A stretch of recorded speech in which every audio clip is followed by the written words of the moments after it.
to Scored, the art and craft of music for media. I'm Edward White, composer and founder of Alpha Dog Music. And I'm Susanna Newman, producer at Alpha Dog Music. This series explores the creative DNA behind storytelling told through sound, especially in mediums where music isn't supporting the story, it is the story. So today we're joined by two brilliant guests who I'm really, really excited to have on. Samuel Clemens, director of the new Doctor Who audio drama, and Raphael Fimm, the composer who built the musical world of this story. Sam, Raphael, thank you so much for joining us. It's great to have you on the podcast. No, thank you. It's a pleasure to be here. Thank you for having me on board. And nice to see you again, Raphael. Yes, thank you for having me, and it's lovely to speak to you. So, before we get into Doctor Who, I'd like to start really by sort of thinking about, when you strip away the job titles, who are you guys and what experiences shaped you creatively? I grew up sort of around people in this industry because my dad was Brian Clemens, who was a writer and producer and director, but mainly a writer and a showrunner. Yeah, but so you built up quite a pedigree as an actor before you became a director. That was the route in, and then I remember my dad came to see me in a play. It was Oh, What a Lovely War, and he said, "I'm going to tell you if I think it's worth you pursuing this." I was like, I was about 13 or something, like, oh God, and he came to see it, and he said, "No, you're great. I think you've got something. I think you should pursue it." And then so I had because I wasn't academic at all. Dad was a writer, and I was rubbish at English. I was terrible at all academia. So the idea of doing that was like, well, that's his sandpit. I'm absolutely not playing in that.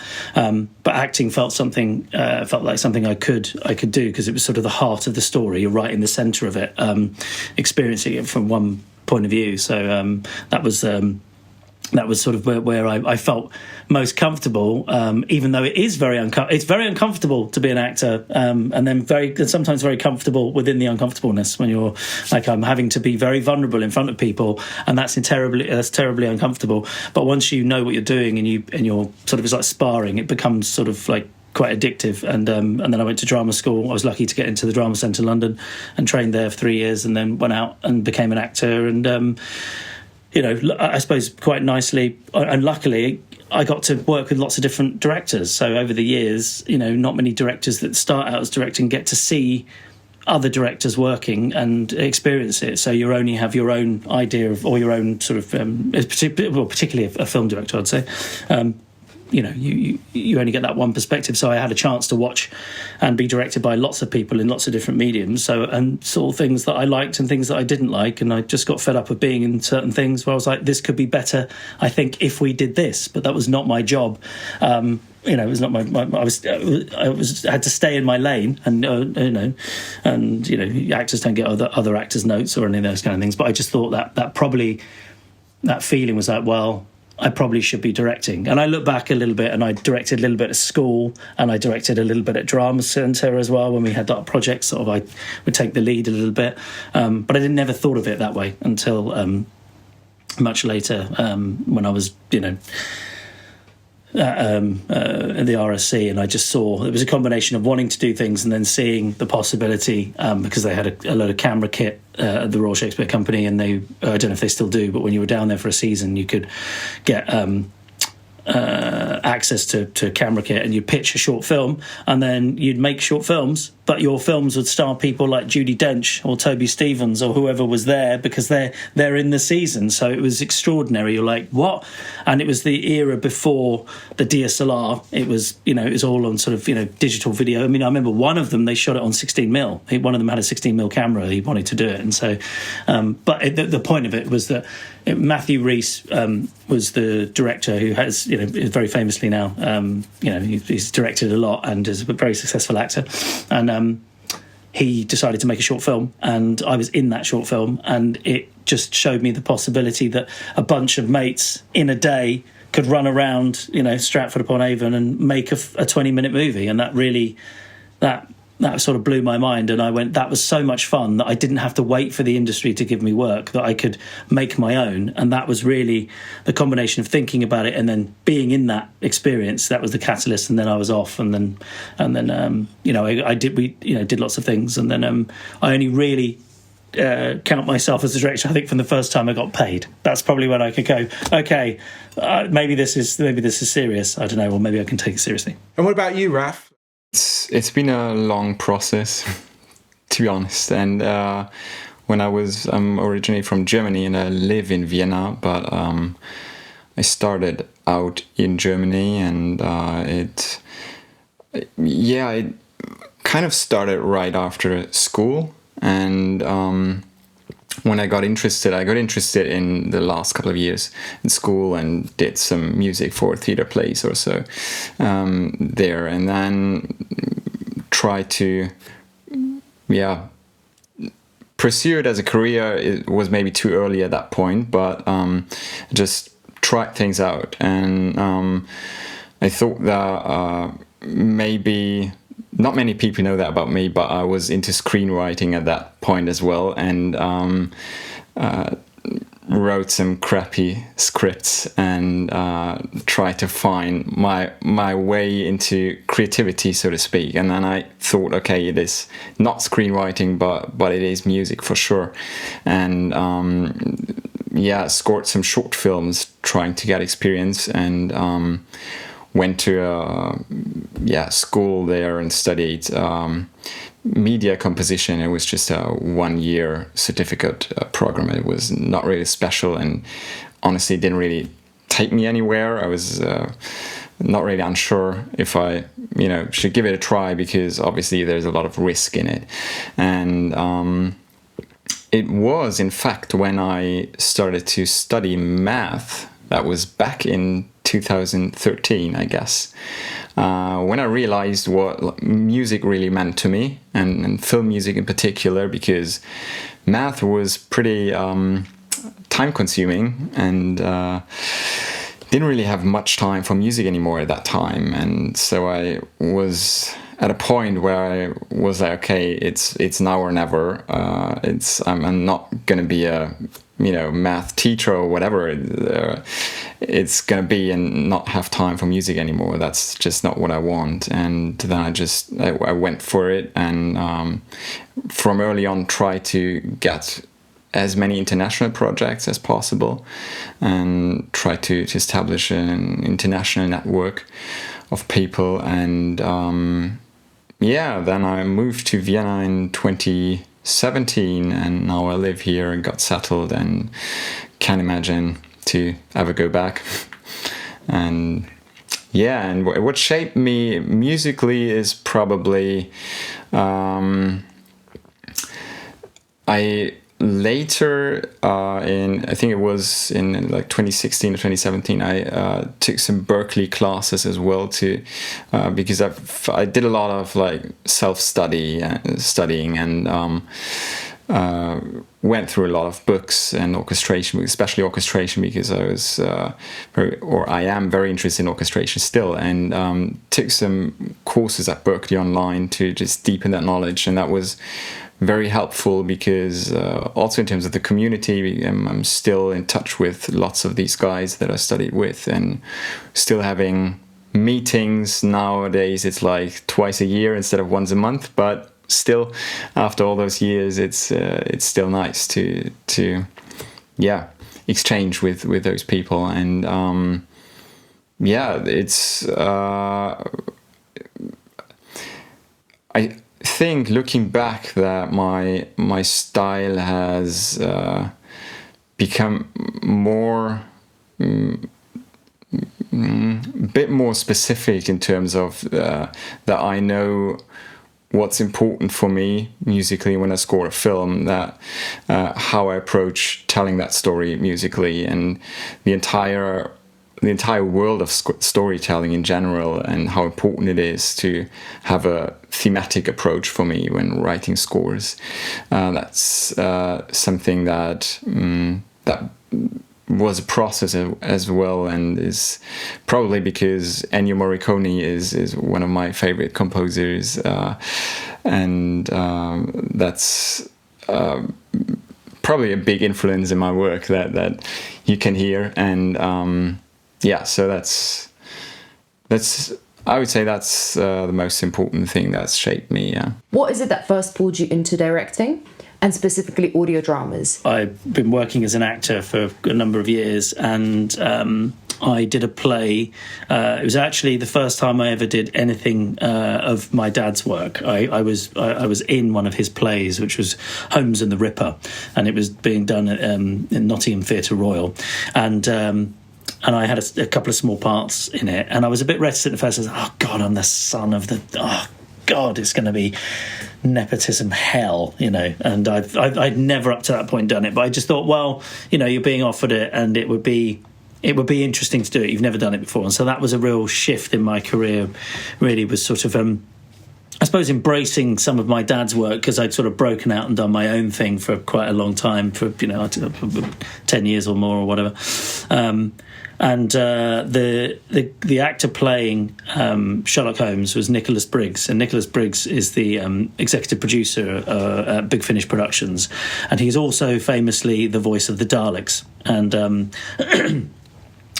And we got on really well, and he, after we worked together on stage, he cast me in a couple of Big Finish productions in sort of smaller roles. I think one for Sylvester McCoy, and one for Colin Baker's Doctors, sort of Seventh and the Sixth Doctors. And that was a real... I'd never been in anything like that, like a kind of an IP like that, where it's like a science fiction powerhouse. Nick Briggs basically opened up the world of audio drama to me, because I'd never done an audio professionally. Later down the line, after my dad passed away, and I had been directing a little bit of short films. I'd been working for another theatre company as an actor, and the producer there we were discussing maybe me directing something, and out of that came the opportunity to direct one of my dad's plays, Strictly Murder. And it's a very long story, I'm very sorry. And I directed this play, and it was amazing, and Ed did the music for it, which was fabulous. Maybe we'll talk about that sometime. And from that experience, another actor friend of mine saw it and thought it was fabulous, and he said, I want you to direct my audio drama for Big Finish. And I was like, whoa, A, I didn't even know that you wrote for Big Finish, and B, what? And C, yes, of course, I'd love to do it. So Nigel Fairs was his name, and he championed for me to do it, and immediately Nick at Big Finish and said, well, that's brilliant, absolutely, that, great choice. He came to see the play. He'd done other short films, so he'd seen I directed. And I shadowed the directors that had directed me, and so I had a rapport with them already, and I sort of was like, okay, I can sit the other side and see what you guys do. Sort of, I've been, you cross through it, but I'd never really sat there and done it, and was thrown into the deep end. And the first thing I did was a series called Shilling and Sixpence Investigate, which Ed also, you did the music for, which we might talk about that. So it's a theme running here, isn't there? And from that, and that was starred David Warner and Celia Imrie, and that was such a, terrifying straight off. You got these two heavyweight actors, particularly David Warner was a incredibly heavyweight actor, and that was the route in. And then the Big Finish asked if they would like to do a Doctor Who, and then I started doing Doctor Who. So when you do these, is it like you get all the actors in the room, it's the whole ensemble, and you can kind of workshop it and get through it all together, or do they take turns? How does it work? So, in the first studio that we went into, which is no longer around, called Moat Studios, they had individual booths, but they were kind of in a sort of like a banana shape next to each other. So you could kind of see each other through the glass, but you had but some of them you didn't really see, you'd hear them. And that was great, because you come into the booth and it'd be full of, signatures of all the, all of Equity's, finest and, greatest that have been there. You're like, wow, God, Ian McKellen's been here and whatever, And so that was quite isolating, but it was lovely in a way, because you had your own space to kind of go crazy, and it didn't matter if you looked insane. And sometimes if you're playing a monster or an alien or something, you have to go there. I mean, I always think the Robin Williams doing Aladdin, the genie, is a great example of being as physical as you can to get it into the voice, because you only have the voice and the flexibility of the voice to tell a story. But in other studios that we worked in, and quite a lot at the moment, is the Soundhouse Studios and Fitzrovia Post recently. You have a room where all the actors stand in, all the mics are sort of, they're facing each other, usually in like a horseshoe or a circle, and they just bounce off each other. And you have one read through which you record, like you do it straight away. You just go, right, let's have a read and let's record it. And then from that, I start making notes and suggestions, and then we do a second and maybe a third take. And usually within the second or third take, you've got, sometimes on the first take, you're like, that was fabulous, and you make notes like that was great. Particularly with David Warner, that's why I used to call him One Take Warner, because he didn't need any more. But you only really get 3 takes, and if there were you might do more if, let's say, it's an action scene and you've got people sort of running and jumping and all the effort of, being shot or whatever it is, or stasered, or and that might be pickups. So I think the most I've probably ever done is maybe 7 or 8 or something, where you've got little pickups underneath it, maybe more. But and but you read a scene at a time usually, and you might do 2 if it's in the same location, if it's a continuous thing, because you can only have. It depends with iPads now, it's different, but you used to be able to, when it was all paper, it was like 3 on the stand, 1 in the hand, and that was it. That's all you could really hold in terms of, so 4 pages at a go, and it would be hard to do more than that. It's fascinating. I think a lot about how big orchestral sessions work. You kind of get everyone in the room together and you record them. Raph, you can probably speak a bit to that as well. But I mean, you're obviously a great kind of orchestral composer, in a sense that's your bag, that's what you do. And you obviously mentioned Ennio Morricone earlier. Do you remember that sort of first time when you first recorded an orchestra and the getting everyone in a room? I mean, it sounds like it's the same magic as recording for, the big Finnish productions, of getting the actors in and it's been cold and dead on the page and suddenly it comes to life. And that's certainly been my experience of live players and the way that improves ensembles. What was your first experience of that like recording? It was pretty overwhelming. Yeah, I think that's the right word, because it was in I think October 2017, and I was there in person, and because it was my first session and I wanted to be there, and it was a 65-piece orchestra, and it was an amazing experience, yes, but it was quite a big piece to start with as a first recording experience, because trying to listen to everything and everyone was very, very overwhelming. It was 1 hour of recording time, and the piece was like almost 3 minutes, and it was I just remember it as a great experience in terms of the way it felt, and like hearing the music, just become real instead of just samples in your computer. And and it was a good experience for a first recording session. But later on, I would say I'm still learning with every session I do and I attend, and it's always fascinating how you perceive your own progress in this, and how you listen more carefully to more details. And when I'm having a session now, and then I compare to a session maybe at last year, and I feel like, wow, I'm hearing much more, and I can give much more detailed feedback to the musicians and the conductor as well. And this is a very enjoyable process as well. Yeah. When talking about recording a live orchestra, if you're not in the industry necessarily, and sometimes even if you work in the industry, people don't quite understand how much of a privilege it is to have your piece recorded live, especially with an orchestra that big, Raphael, which is a 65-piece orchestra. I mean, I can't believe that was your first experience in the studio. It's pretty huge. Can you, Raphael and Ed, kind of comment on the fact that on what it's like, the responsibility of having your piece first recorded, and I guess what it's like as a milestone for a composer? And I think Raphael, if you go first. As for my first session, that was just something, because it was my final project of my orchestration studies, and it was a piece that I was proud of at that time, and therefore I chose to record it, and it was not really affordable, but I just thought I'd go for it at that time. And it's always, for me, it's always my favorite part of the process, because it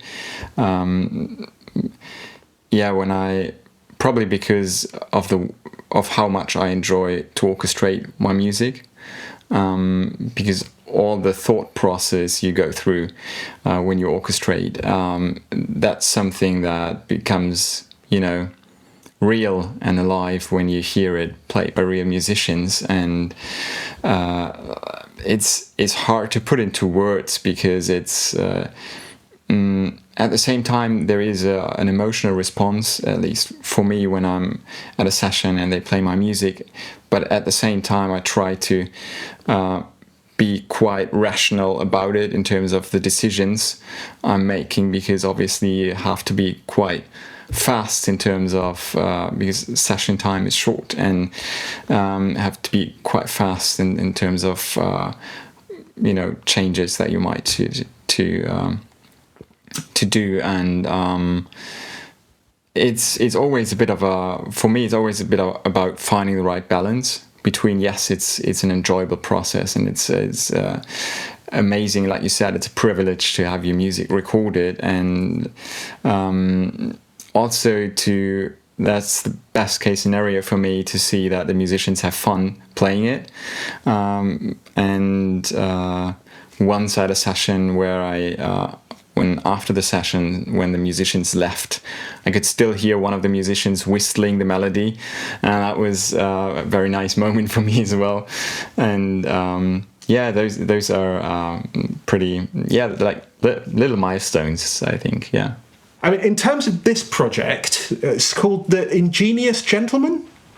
That's right. Yeah. So, Sam, I mean, when that sort of landed on your desk, was there anything that differentiated it from other Doctor Who projects? What sort of leapt out to you and made you think, I'm excited about doing this one, and I really want to, do a heavy lift on it?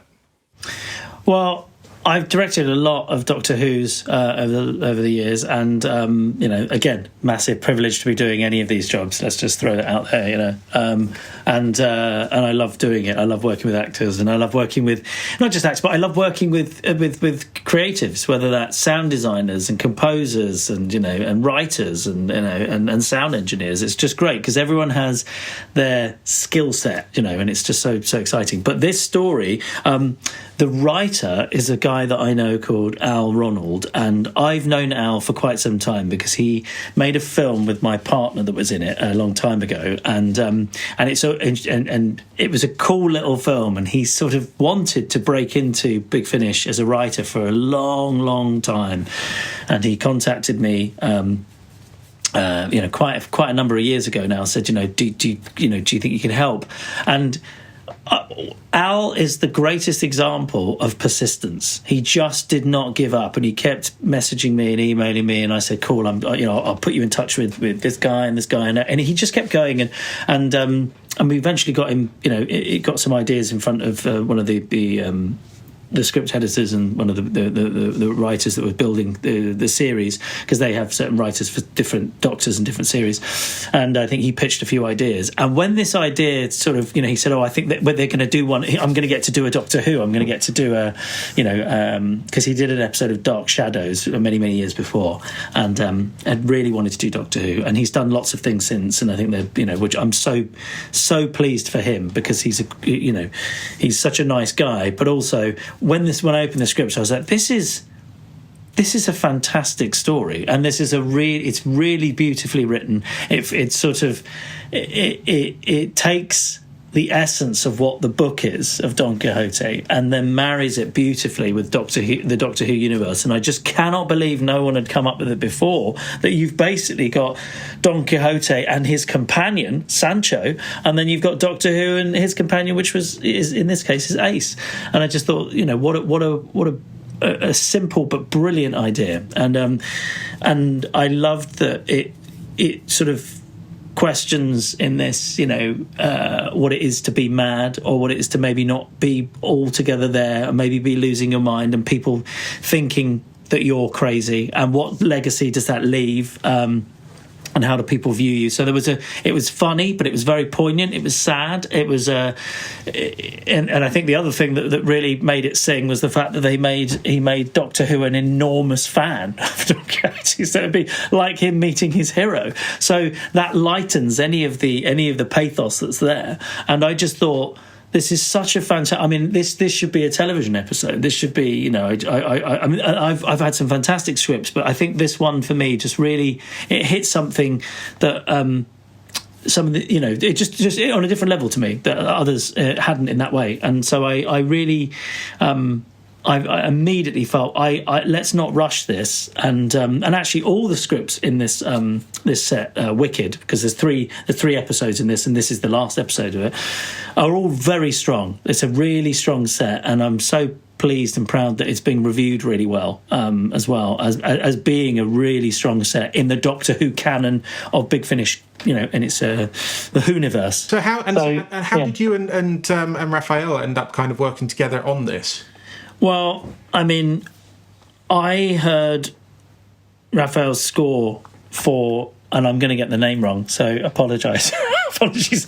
Is it Lippe Musik? I can never pronounce it. So I'm sorry, Julian, the director, as well, and Susanna. How do you say it again? It's Lippe Musik. If I don't pronounce the beautiful French R sound, but yes, Lippe Musik. I just felt that the score elevated the film enormously, like much, and not detriment to the film, but it's 50% immediately better because of the music. I just felt it had so much heart in it, and I could hear, and it's so interesting you're saying, I could hear Morricone in there. I could hear, and he's one of my two favourite composers are John Williams and Ennio Morricone. They're my two favourite composers, really. And Ennio Morricone, for me, in some ways, sometimes tips over to being better for me, because he takes something that is, I don't know, like I always think about The Untouchables. The Untouchables is just sort of a crime action film, but he makes it like it's a poetic story that has lived for millennia with his music. It's because it's a repeated theme that's so romantic and beautiful. And you had this feeling in this film, and I was like, wow, this composer has this quality which I've not heard really since Ennio Morricone. I mean, and so like Raph, in terms of, you obviously had to define the themes and map out the musical architecture of the story, which is obviously crucial in audio drama because themes carry so much narrative weight. How did you decide who would get a theme, or what ideas would get a theme? How did that work? I would say it was pretty straightforward. I read the script first, and I was hooked right away, and I really loved the script as well. And it was when I got the episode and listened through, it was quite straightforward in terms of the amount of themes that we were gonna have, and it's a kind of a heroic theme for Don Quixote, and then we get a villain theme, and and then we have this what Sam mentioned between Don Quixote and Sancho and the Doctor and Ace, this relationship that I felt like this needs to have a theme as well, because it's such a strong aspect of the story. And it was amazing how all the themes could intertwine over the course of the episode. So it was something that I enjoy in general, but I felt here in this case it was really special to bring it all together, and towards the final 15 minutes of the episode or so, there's a lot of music in there, and all the themes work together, and because it's so beautifully written, and therefore it was I would say probably the easiest one of the easiest jobs I've done so far in terms of how fast I wrote down all the themes, because it was just one day, and because it was just so well written and easy to follow, and there is something special about the fact that you have so much creative freedom, because it's just audio, and there are no visuals, and there is that's something special, and also something that sparks inspiration for me, and it was really, really enjoyable process. Just coming back to the conversation around themes, I kind of wanted to also ask, slightly off script, Ed, sorry, Raphael, you've mentioned that it's nice. You've mentioned the fact that obviously there's no visuals, there's a certain creative freedom. Would you kind of say that you feel like it's much easier to write for audio drama because there's no picture? Would you say that there's kind of hidden challenges in there because you don't have some of those visual cues that you'd normally rely on?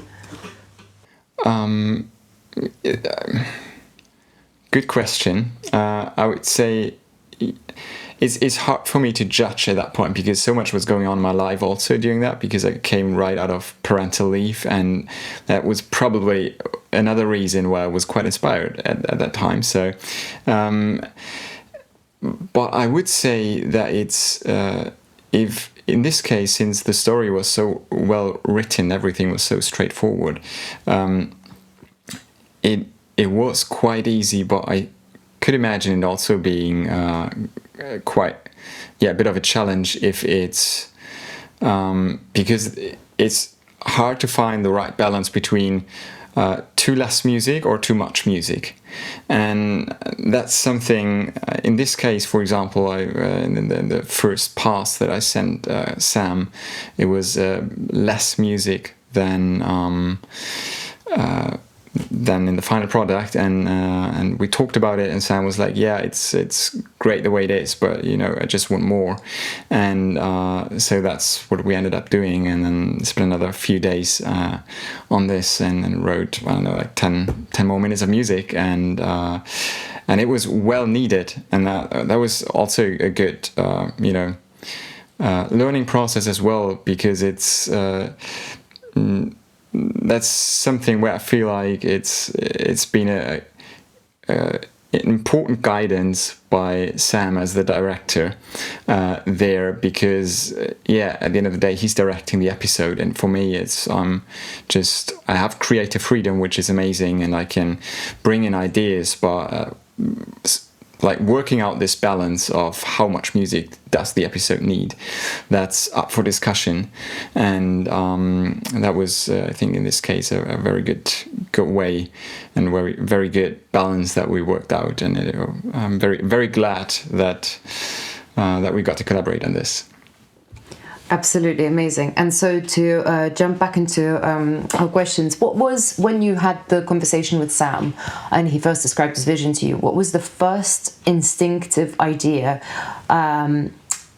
before you had any thematic planning or structure? What was it that jumped out at you? My very first musical idea was the fact that it needs a hero theme in this case, and obviously since I knew why Sam wanted to work with me on this, and I knew the kind of style that he was looking for, and that's something that that was giving me I would say lots of confidence, because I knew what was wanted, and I knew what the story needs in this case, and it's something that you, or at least I in my career, don't get so often, because I like to do dramas and write very emotional music. In this case, get a project where it's also about adventure and hero themes. It's something different and something that I was very much looking forward to, and yeah. I mean, it's really interesting because obviously it's set in Spain. It's the 15th century, but it's a science fiction. I mean, Sam, did you have any sort of strong feelings about what the music should be doing? Like Raphael, did you kind of think, oh, I'm going to write everything in Phrygian mode and make it all very Spanish sounding? How did that work between the two of you, kind of doing the world building part of it? Well, I think we had a phone conversation, didn't we, Raphael, for a while about it, and just sort of, as I was saying before, what's lovely about it is that it's I needed something that was grand yet timeless, a little bit like Don Quixote and Doctor Who, which are both fairly timeless in a way, and so I think that we were coming from, I sort of said, I need a strong theme. I need something that is kind of going to be grand yet emotional. And I think we obviously said, I think Ennio Morricone we'd spoken about before, and sort of it needs that sort of a romantic feel to it, like feeling like we're longing for more, like you're always wanting more. And when this episode finishes, I think I desperately want to see them on an adventure again. And I think that, you're like, why are we not doing more with these guys? This is great. And so I think musically, I was trying to, when I was talking to Raphael, was sort of, how do we create that? What do we do to do that? But also, I'm not a composer. And so I have to, and I don't also like giving everyone, this is what it should be. Because if I say this is what it should be, you'll probably do this is what it should be, and it will be cool. This is what I said. This is what it kind of is.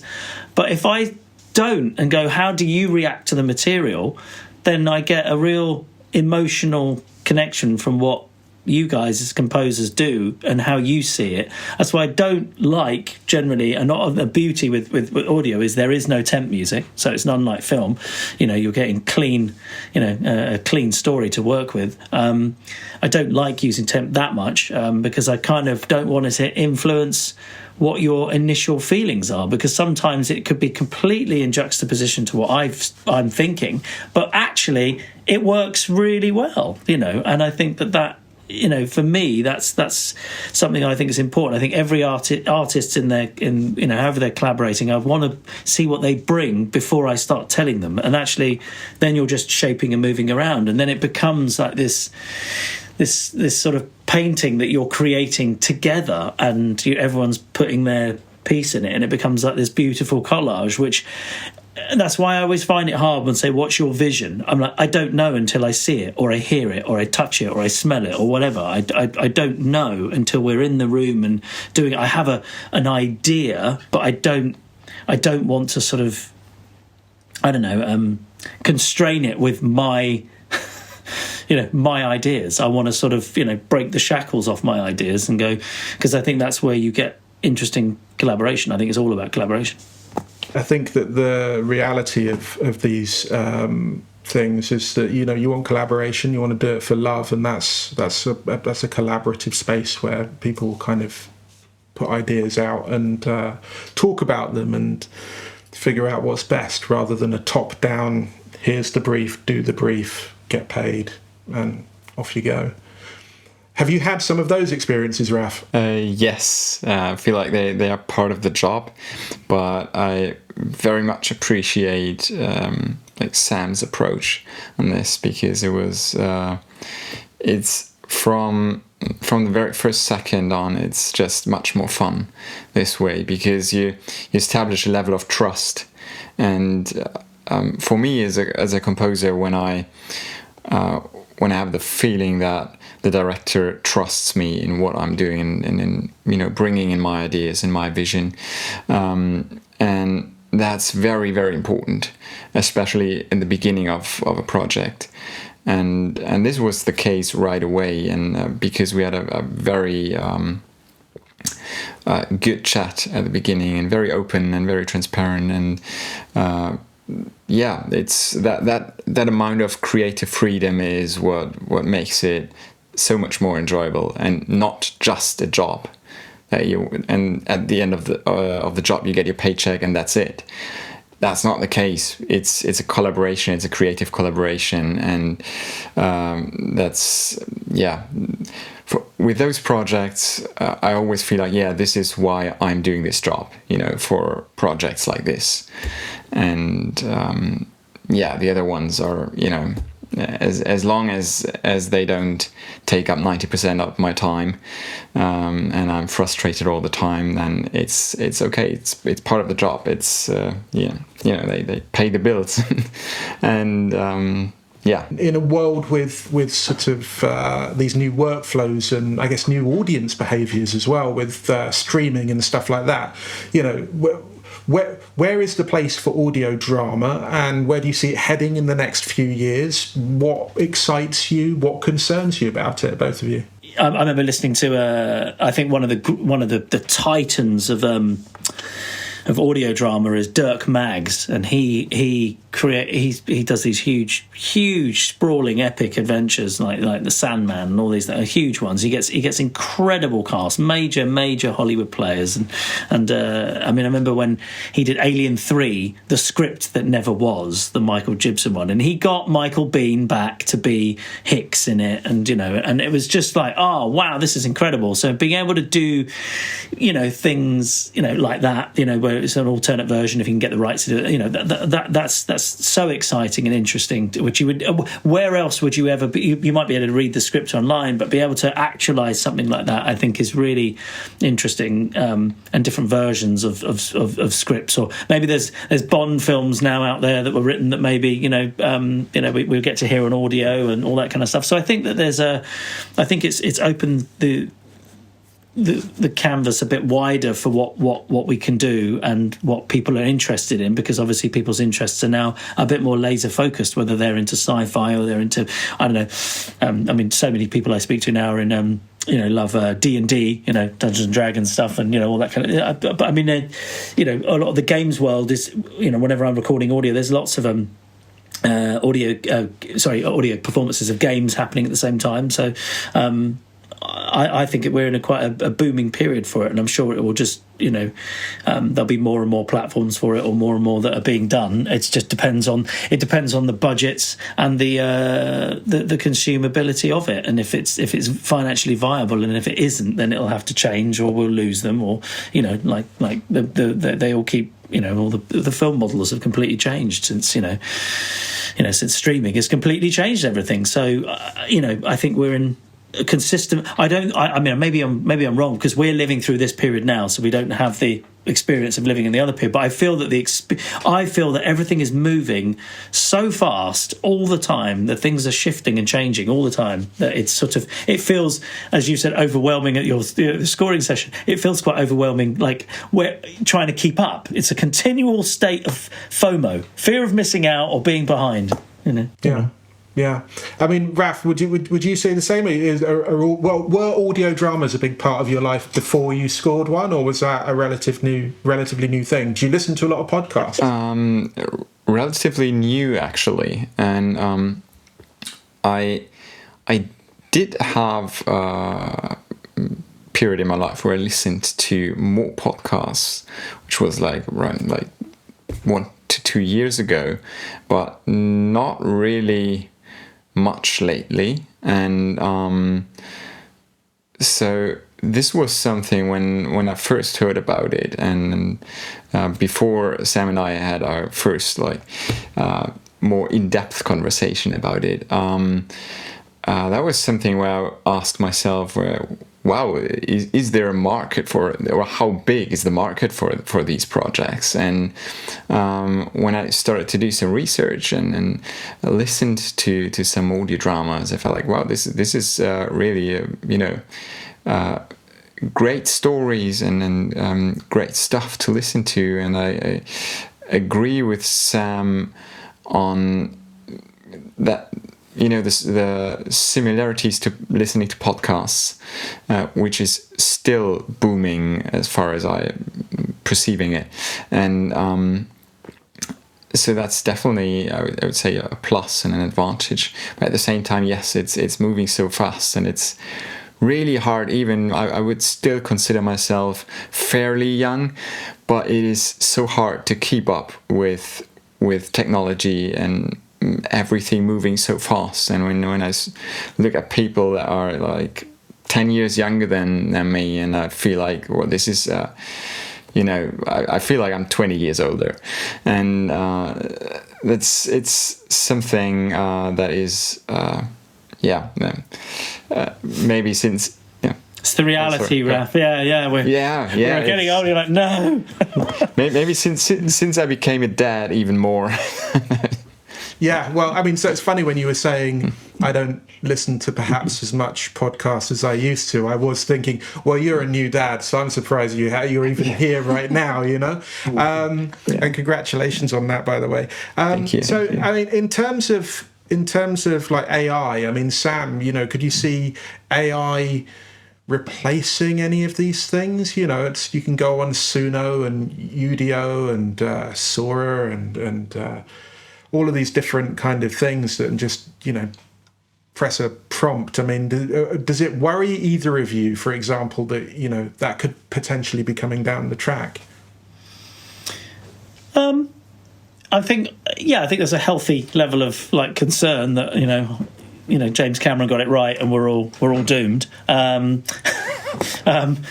I feel like, I think it's taste. I think it's what people want or they don't want. I think, I don't meet many people that absolutely love and want all their content to be created, in and around and by AI. If you can have infinite of something, then by definition it sort of becomes valueless.